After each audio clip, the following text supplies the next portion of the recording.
Friends, welcome back to my channel. আশা করি তোমরা সবাই খুব ভালো আছো, আমিও ভীষণই ভালো আছি। তো দেখো, আজকে একটা নতুন ব্লগ স্টার্ট করে দিয়েছি। এখন বাজে দুপুর 1টা। তো 1টার দিকে দেখো আমরা সেজে গুজে, মানে আমি না, সবাই আমরা সেজে গুজে রেডি হয়ে গেছি। তো আমরা এখন সবাই ঘুরতে যাচ্ছি।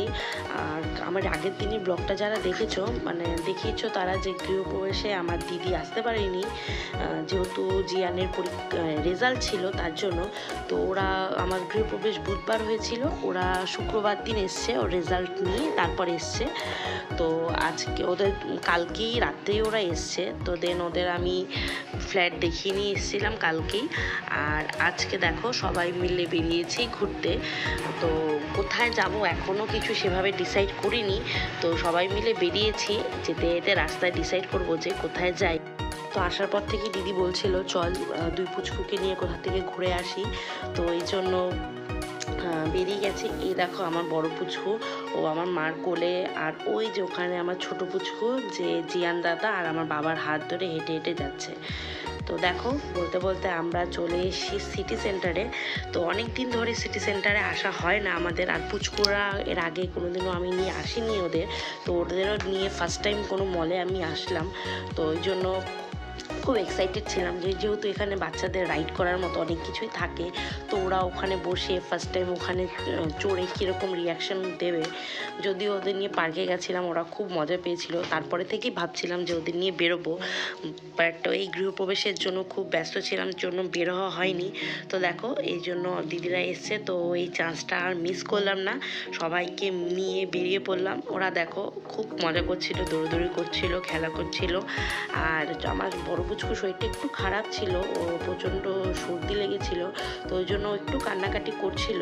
বাট রাস্তায় আর কি খুব কান্নাকাটি করছিল, বাট এখানে এসে দেখো একদম ঠিক হয়ে গেছে। এখানে যে একটা ঘোড়ার রাইড হয়, ওটার মধ্যে জিয়ান উঠেছে।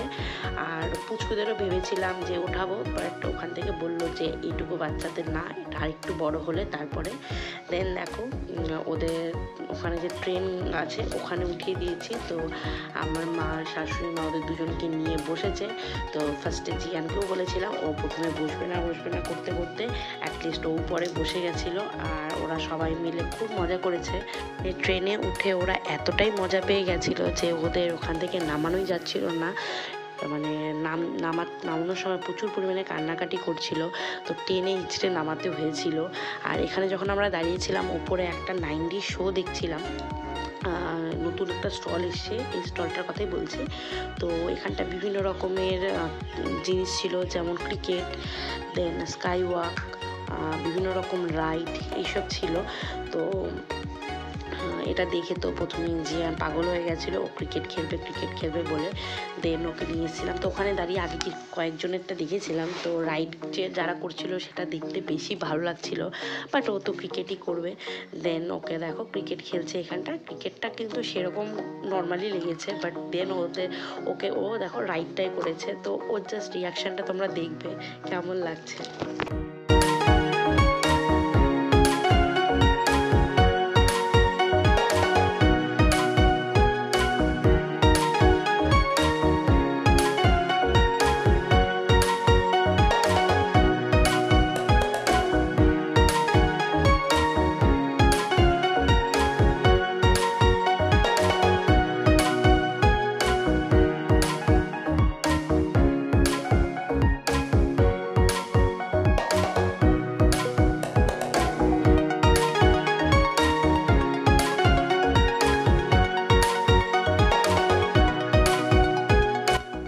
দেন দেখো, এটা ছিল স্কাই ওয়াক। তো আমার দিদি, জিজু ওরাও করেছিল, আমাকে, আমার হাজব্যান্ডকে সবাইকে বলছিল, বাট আমার এতটাই ভয় লাগছিল যে আমি করিনি। আর আমার হাজব্যান্ডও ভয় পাচ্ছিল, তো ও না বলেছে।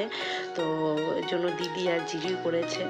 তো জানি না আমার কেন এতটা ভয় লাগছিল, বাট ওরা বললো যে ব্যাপারটা নাকি খুব এক্সাইটমেন্ট, ভালো লাগছিল, মানে একটা অন্যরকম এক্সপিরিয়েন্স। তো ওদের মুখে শোনার পর নেক্সট টাইম যখন যাবো সিটি সেন্টারে, তখন একবার ট্রাই করবো, অবশ্যই ইচ্ছে আছে। তো বাকিটা তোমরা দেখতে থাকো।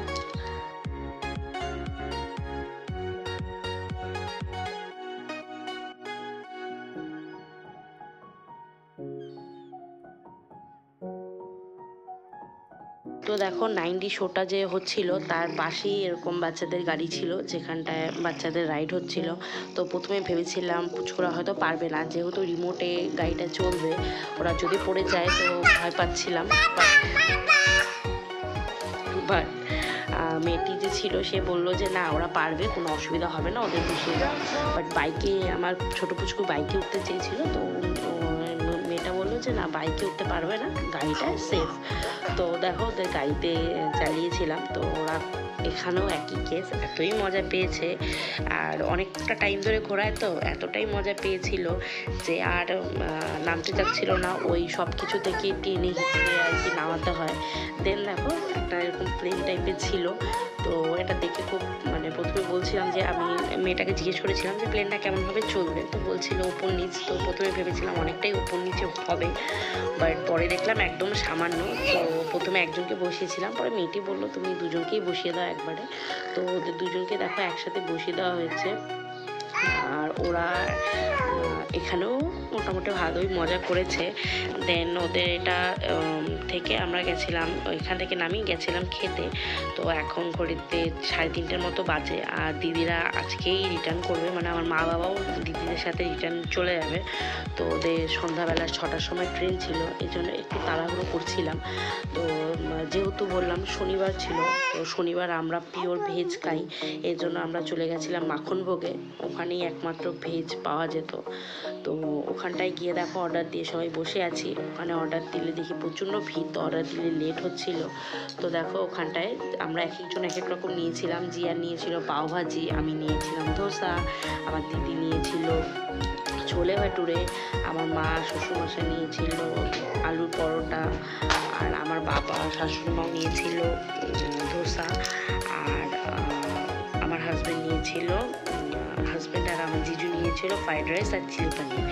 তো দেখো ওখান থেকে বেরিয়ে যাওয়ার পথে আবার বাইরে এরকম টাইপের গাড়ি ছিল, ওটা দেখে ওরা আবার চিৎকার চেঁচামেচি শুরু করলো, ওরা উঠবে। দেন তাড়াতাড়ি আমাদের খাওয়া দাওয়া হয়ে গেছিলো দেখে আবার ওদের এখানটায় ওঠানো হলো। তো এখানটায় তো ওরা খুব মজা করেছে। দেন দেখো ওখানটা একটা বড়োদেরও আর কি রাইডের ছিল, তো ওটা দেখে জিয়ানও বললো ও উঠবে। আর জিয়ান যখন উঠছিল পুচকুরা পুরো ওর পেছন পেছন দৌড়োদৌড়ি করছিল, আর কোলে নিয়ে আটকে রাখতে হচ্ছিল, নাহলে পেছনে দৌড়োদৌড়ি করছিল। তো দেখো এখানটা ছেড়ে দিয়েছি, আর প্রচণ্ড পরিমাণে হাওয়া ছিল। আর আমার বলছিলাম আমি বড় পুচকুর শরীরটা খারাপ, তো ও অতটা দৌড়োদৌড়ি করছিল না, ও খালি কোলে উঠতেই যাচ্ছিল। আর বাট আমার ছোটো পুচকু প্রচুর পরিমাণে দৌড়োদৌড়ি করেছে, মজা করেছে। তো দেখো এখন বাড়ি চলে এসেছি, মারা দিদিরা সবাই চলে গেছে, তো একটু তো মনটা খারাপ লাগছেই। বাড়িতে আসার পরে গাড়িতেই পুচকুরা ঘুমিয়ে পড়েছিল, তো এসে দেখো ওদের একটু খাইয়ে দিয়ে ঘুম পাড়িয়ে দিচ্ছি, কারণ যেহেতু ওরা অনেক আগে খেয়ে বেরিয়েছিল। দেন সিটি সেন্টারে আর সেরকম কিছুই খায়নি। তো ওরা ঘুম থেকে উঠলে দেন তোমাদের সাথে কথা বলছি। তো দেখো ওরা ঘুম থেকে উঠে পড়েছে, এখন 8টা 8:30 মতো বাজে। তো এখানে দেখো ওরা খেলা করছে, আর সত্যি বাড়িটা একদম ফাঁকা ফাঁকা লাগছে। কালকে দিদি, জিজু, জিয়ান, মা বাবা সবাই ছিল, আজকে সবাই চলে গেছে একা একা, মানে একটু খারাপই লাগছে, বাট কি করা যাবে, ওদের যেতেই হতো। তো বাই, আজকের মতো ভিডিওটাকে এখানেই শেষ করছি। আশা করি ভিডিওটা ভালো লাগবে, ভালো লাগলে অবশ্যই লাইক করো, কমেন্ট করো, আর আমার চ্যানেলটাকে সাবস্ক্রাইব